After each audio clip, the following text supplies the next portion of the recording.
जोगी बाबा आपका ही हवे विकास हवे जोगी बाबा। राम राज्य में 15 करोड़ जनता गरीब, 5 किलो राशन देके थोड़ा नसीब जोगी बाबा। शिक्षक नौजवान हमें परेशान, शिक्षक नौजवान हमें परेशान, रात भर सरवन के हाके किसान जोगी बाबा। हाथरस की बिटिया को रात में जलाव, गोरखपुर के होटल में हत्या कराव, कानपुर के झोपड़ी पर बुलडोजर चलाव जोगी बाबा।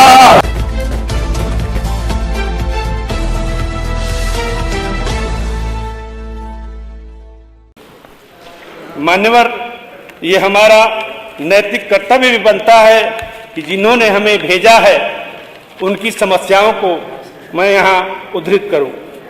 मान्यवर, हमारे विधानसभा में रौना पार चांदपट्टी बिलरियागंज जो रोड है वो इतना छत बिछत है कि उसके लिए हम लोगों ने कई बार शासन को अवगत कराया, एस्टीमेट भी आया, लेकिन अभी तक उसका निर्माण नहीं हो पाया।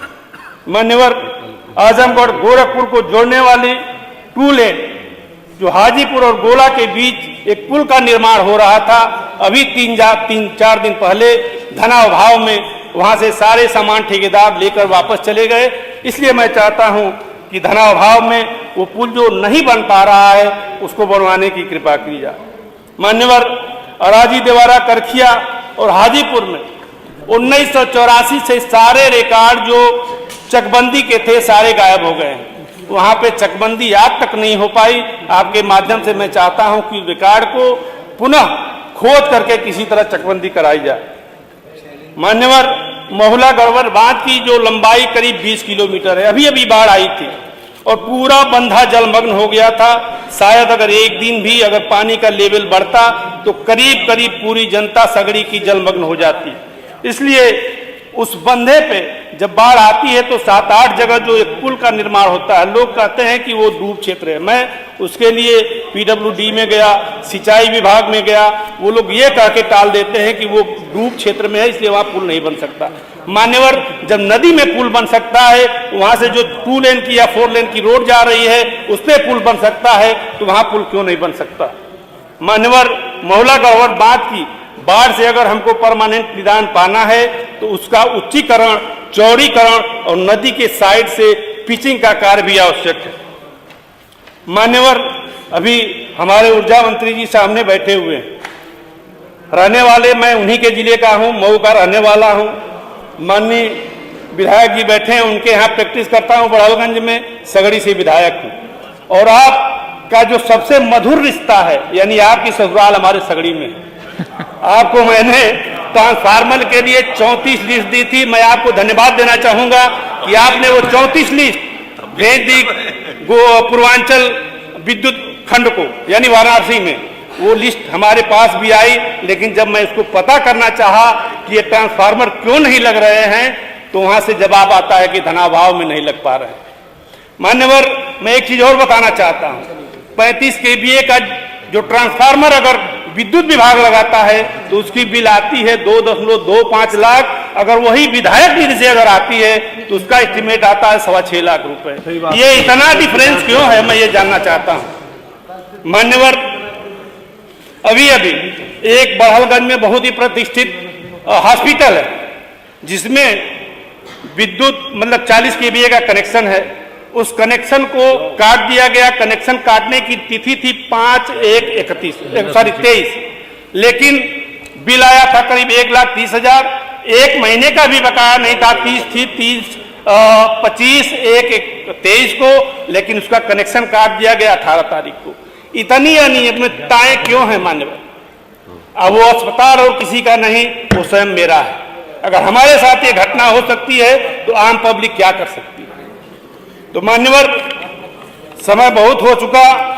अभी मैं एक जो विकास कार्य पे इतनी चर्चाएं हो रही थी, उस पक्ष के लोग, सत्ता पक्ष के लोग माननीय योगी जी के विकास कार्य की चर्चा नहीं कर पा रहे थे। उसकी चर्चा मैं अपनी इस कविता से करना चाहता हूं कि जोगी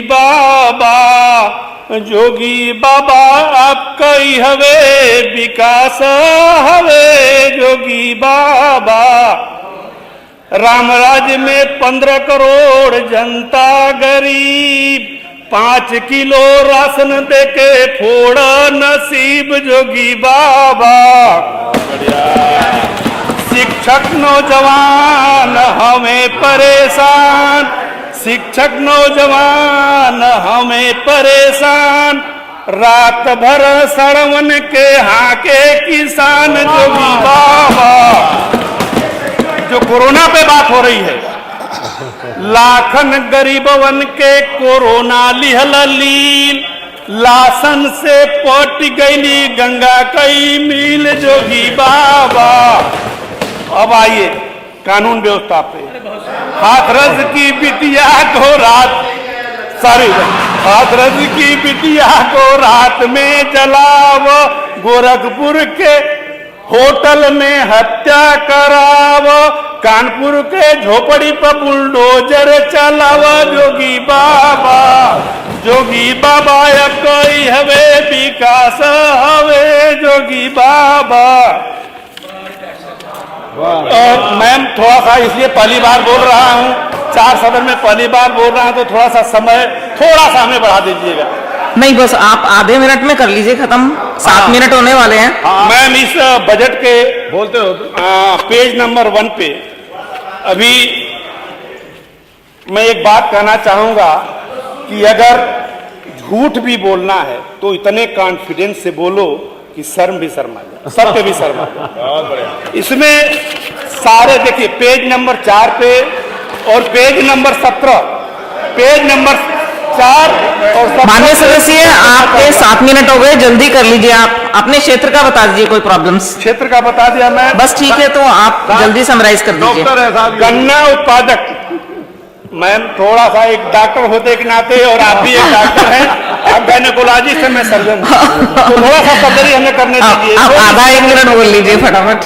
अभी गन्ना उत्पादकता में 1,08,75 टन प्रति हेक्टेयर गन्ना का उत्पादन हो सकता है क्या, इस बजट में लिखा हुआ है।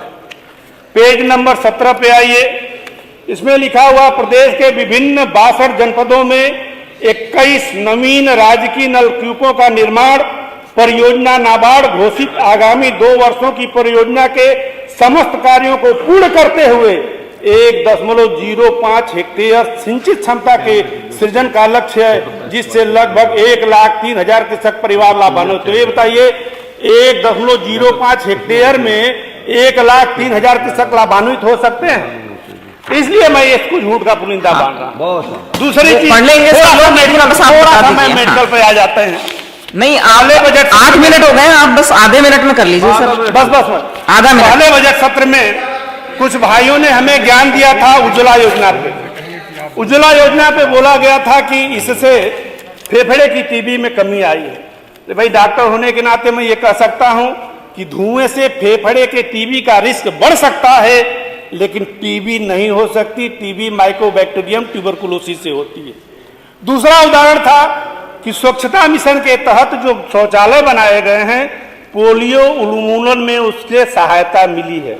14 में सरकार आई, लेकिन मार्च 14 में ही WHO ने हमें सर्टिफिकेट दे दिया कि आप पोलियो उन्मूलन में 100% सही है, यानी पोलियो का उन्मूलन हो चुका है। तो कैसे भाई पोलियो का उन्मूलन में सहायता मिलेगी? माननीय सदस्य, ये वाले बजट पे चर्चा चल रही है, पिछले वाले पे नहीं। प्लीज ये वाले की चर्चा करके आप 2 आधे से मिनट में आप खत्म कर दीजिए जी। बस श्री हो अच्छा गाना गा। माननीय सदस्य, बस जल्दी से कर दीजिए 15 सेकंड में प्लीज। मैम एक इसमें एक पेज नंबर 8 पे ना पढ़ लेंगे ना, ये तो पेज नंबर 8 पे लोग हैं। पैरा नंबर 7 में राष्ट्रीय खाद्य सुरक्षा अधिनियम के तहत 41.2 लाख मीट्रिक टन खाद्यान्न का निःशुल्क वितरण किया गया, जो इस पैरा नंबर 7 पे है। मैडम 14 नवंबर 2013 के एक भाषण का मैं उल्लेख करना चाहूंगा, जिसमें हमारे माननीय प्रधानमंत्री जी ने उद्बोधित किया था कि जब उस समय कांग्रेस की सत्ता थी और उसकी योजनाएं चल रही थी तो एक शब्द कोट किया था, क्या ये अपने मामा के घर से लाए हैं क्या? तो मैं ये जानना चाहता हूं कि क्या ये खाद्यान्न कहां से आया है? अगर ये मुफ्त में दिया जा रहा है तो ये खाद्यान्न कहां से आया है? मैडम,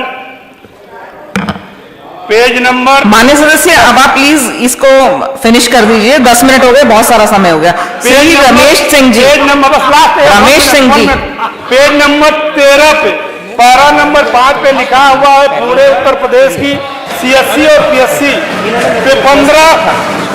कुछ प्रॉब्लम है सर। धन्यवाद, खत्म हो गए। रमेश सिंह जी, बहुत बहुत। अगर आप चाहते हैं गरीब हर वंचित इंसान की आवाज आप तक पहुंचे तो हमारे चैनल को सब्सक्राइब करें और बेल आइकन का बटन दबाना ना भूलें। देखते रहिए बहुजन हलचल न्यूज।